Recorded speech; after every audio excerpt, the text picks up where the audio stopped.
Amados irmãos, amadas irmãs e ouvintes do nosso quadro Vivendo a Palavra, a paz do Senhor, mais uma vez. Pela bondade do nosso Deus, estamos chegando aqui em mais esse dia para continuarmos a nossa jornada gloriosa pela Palavra de Deus. Hoje estamos chegando para lermos juntos Êxodo, capítulo de número 7. Você que já está aí com a sua Bíblia aberta, vamos então ler juntos a palavra do Senhor.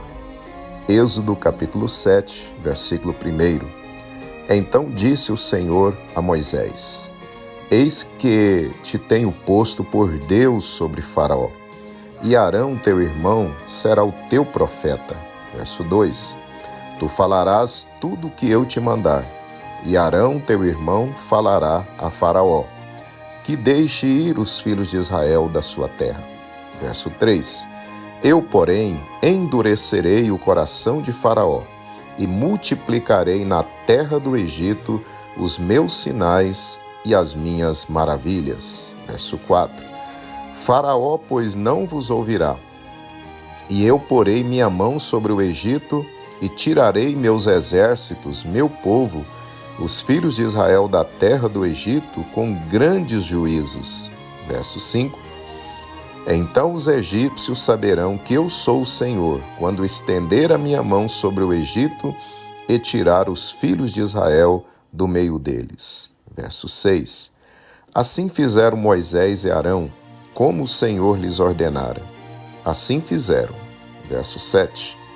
E Moisés era da idade de 80 anos, e Arão da idade de 83 anos, quando falaram a Faraó. Verso 8. E o Senhor falou a Moisés e Arão, dizendo, verso 9, quando Faraó vos falar, dizendo, fazei vós um milagre, dirás a Arão, toma a tua vara e lança-a diante de Faraó, e se tornará em serpente. Verso 10. Então Moisés e Arão foram a Faraó, e fizeram assim, como o Senhor ordenara. E lançou Arão a sua vara diante de Faraó e diante dos seus servos, e tornou-se em serpente. Verso 11. E Faraó também chamou os sábios encantadores, e os magos do Egito fizeram também o mesmo com seus encantamentos. Verso 12. Porque cada um lançou sua vara, e tornaram-se em serpentes, mas a vara de Arão tragou as varas deles. Verso 13. Porém, o coração de Faraó se endureceu e não os ouviu, como o Senhor tinha falado. Verso 14. Então disse o Senhor a Moisés: o coração de Faraó está endurecido, recusa deixar ir o povo. Verso 15. Vai pela manhã a Faraó, eis que ele sairá às águas. Põe-te em frente dele na beira do rio, e tomarás em tua mão a vara que se tornou em cobra. Verso 16. E lhe dirás: o Senhor, Deus dos Hebreus, me tem enviado a ti, dizendo: deixa ir o meu povo, para que me sirva no deserto. Porém, eis que até agora não tens ouvido. Verso 17. Assim diz o Senhor: nisto saberás que eu sou o Senhor. Eis que eu, com esta vara que tenho em minha mão, ferirei as águas que estão no rio, e tornar-se-ão em sangue. Verso 18. E os peixes que estão no rio morrerão, e o rio cheirará mal, e os egípcios terão nojo de beber da água do rio. Verso 19. Disse mais o Senhor a Moisés: dize a Arão: toma a tua vara e estende a tua mão sobre as águas do Egito, sobre as suas correntes, sobre os seus rios e sobre os seus tanques e sobre todo o ajuntamento das suas águas, para que se tornem em sangue, e haja sangue em toda a terra do Egito, assim nos vasos de madeira como nos de pedra. Verso 20. E Moisés e Arão fizeram assim, como o Senhor tinha mandado, e Arão levantou a vara e feriu as águas que estavam no rio, diante dos olhos de Faraó e diante dos olhos de seus servos, e todas as águas do rio se tornaram em sangue. Verso 21. E os peixes que estavam no rio morreram, e o rio cheirou mal, e os egípcios não podiam beber a água do rio, e houve sangue por toda a terra do Egito. Verso 22. Porém, os magos do Egito também fizeram o mesmo com seus encantamentos, de modo que o coração de Faraó se endureceu e não os ouviu, como o Senhor tinha dito. Verso 23. E virou-se Faraó e foi para sua casa, nem ainda nisto pôs seu coração. Verso 24. E todos os egípcios cavaram poços junto ao rio para beberem água, porquanto não podiam beber da água do rio. Verso 25. Assim se cumpriram 7 dias depois que o Senhor ferira o rio.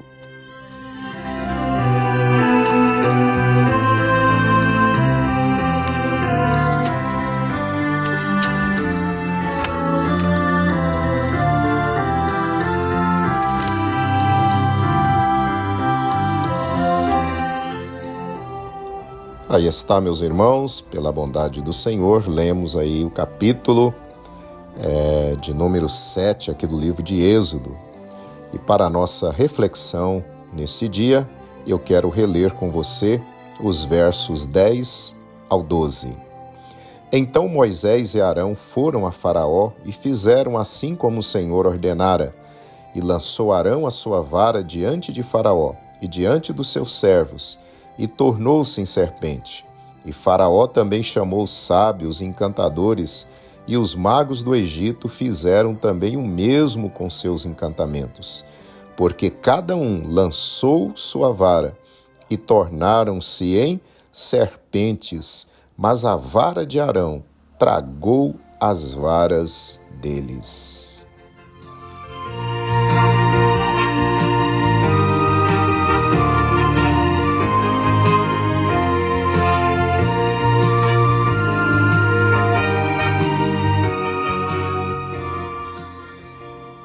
Meus amados e queridos irmãos, a nossa guerra neste mundo não é contra a carne, contra o ser humano, mas a nossa guerra é espiritual. Vimos neste capítulo que Moisés e Arão voltam a falar com Faraó para que ele permitisse o povo de Israel sair. Diante de Faraó, Moisés e Arão, pelo poder de Deus, fazem sinais. A vara de Moisés torna-se em serpente. Faraó então chama seus feiticeiros, e estes, pelo poder do diabo, também fazem suas varas se tornarem em cobras. Porém, vimos que a vara de Moisés devora as varas dos feiticeiros, numa clara prova de que o poder de Jeová é maior que o de Satanás. Porém, Faraó tem seu coração endurecido. Diante disso, Deus envia a primeira praga sobre o Egito. As águas do rio Nilo e demais reservatórios se tornam em sangue. Mas como os feiticeiros de Faraó também fazem o mesmo, Faraó continua com o coração empedernido. Amados irmãos, vemos assim uma verdadeira guerra espiritual entre Moisés e os agentes de Satanás, os feiticeiros de Faraó. Essa guerra prosseguiu até a praga dos piolhos, quando aqueles magos tentaram também produzir piolhos, mas não puderam. Veremos isso lá no capítulo 8, versículo 18.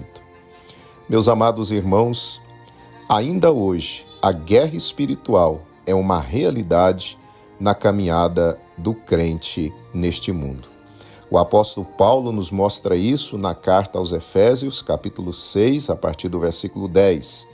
Diz ele que a nossa luta não é contra carne e sangue, ou seja, não é contra seres humanos, mas sim contra principados, contra potestades, contra os príncipes das trevas deste século, contra as hostes espirituais da maldade nos lugares celestiais. Efésios 6, versículo 12.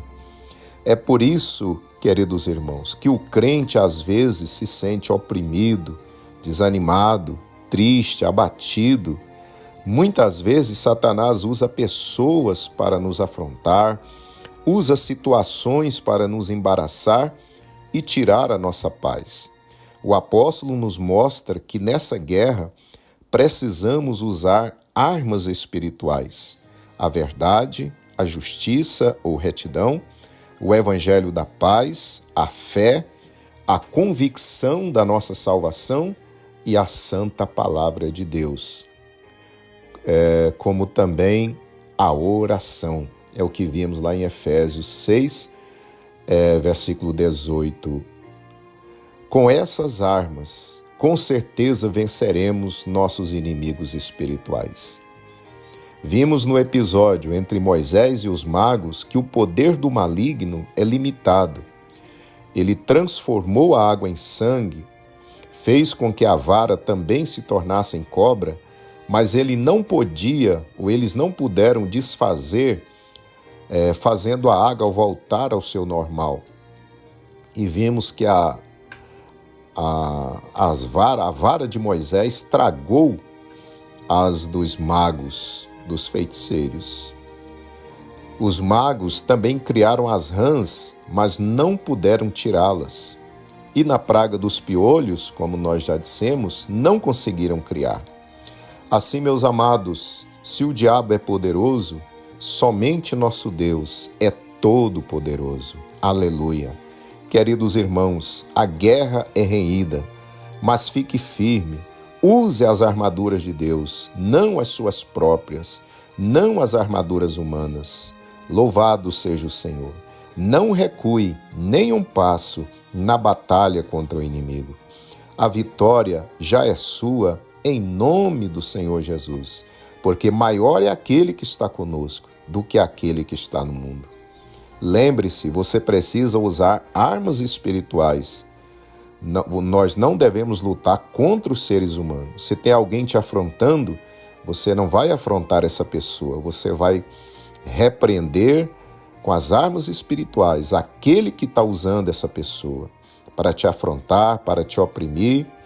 Se alguma situação está te oprimindo, ore, use a sua fé, aleluia, use o poder da palavra de Deus e o inimigo com certeza será derrotado.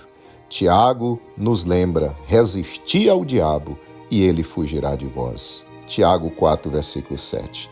Assim, meus amados irmãos, estamos cada dia travando guerras espirituais contra os nossos inimigos espirituais, mas eles já foram derrotados por Jesus lá na cruz do Calvário. Assim, caminhemos firmes, usando as armas espirituais, e assim seremos a cada dia vencedores pelo poder do nome de Jesus. Amém. Aleluia.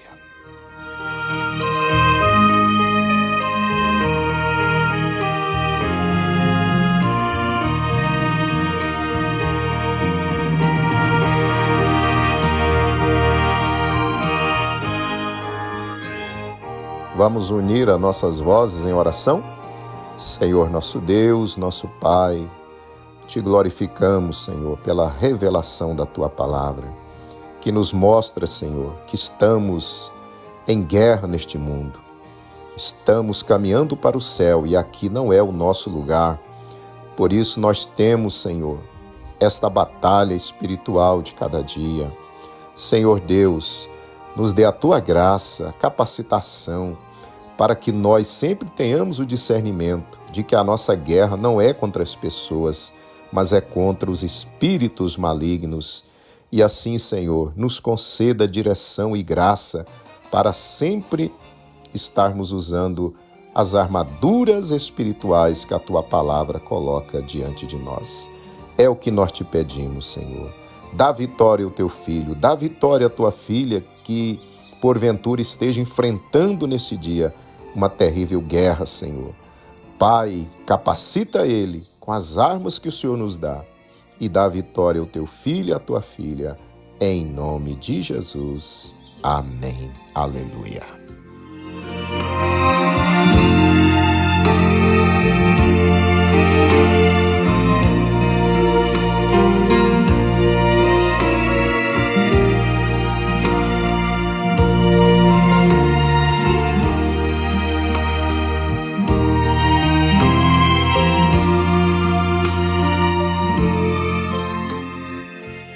Muito bem, meus amados irmãos, assim estamos chegando ao final do nosso quadro Vivendo a Palavra nesse dia. E quero contar com você amanhã para lermos Êxodo capítulo de número 8. Fique firme no seu propósito. Eu sei que você está sendo grandemente abençoado, porque a palavra de Deus é tudo para a nossa vida. Aleluia. Continue firme, continue nos ajudando aí a levar adiante a palavra de Deus, compartilhando e convidando pessoas para participar do nosso grupo também. Assim terminamos, desejando que você tenha um dia muito abençoado juntamente com a sua família. Fique na paz do Senhor.